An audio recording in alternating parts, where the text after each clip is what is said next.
અમદાવાદના વટવા વિસ્તારમાં અસામાજિક તત્વોનો આતંક સામે આવ્યો છે। નવાપુરા દરબારનગરમાં ઘર અને વાહનોમાં આગ લગાવવાની ઘટના સામે આવી રહી છે। શૌચાલયના બાંધકામની બાબતે બંને પક્ષ વચ્ચે વિવાદ થયો હતો। રાજા પઠાણ સામે હુમલો કરી આગ લગાવવાનો આરોપ છે। આગ લાગતા ઘરમાં વાહન સહિત લાખો રૂપિયાનું નુકસાન થયું છે। ફર્નિચર સહિતની ઘરવખરી બળીને ખાખ થઈ હતી। વટવા પોલીસે ઘટના સ્થળે પહોંચી કાર્યવાહી હાથ ધરી છે।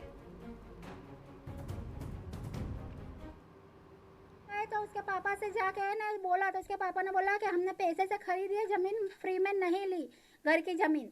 तो हम है ना, हमारे पास कागज है। तो उसने दुकान में सब बढ़ने वाली गोली बिस्किट की सब गिरा दी और उसके पापा पे मार झोड़ करने लगा।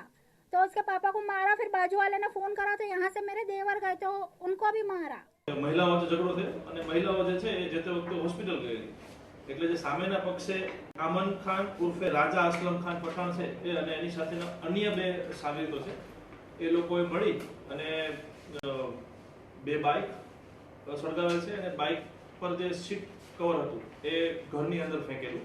એના કારણે ઘરમાં પણ આગ લાગેલ છે અને ઘરનું ફર્નિચર હતું જે થોડું સળગેલ છે।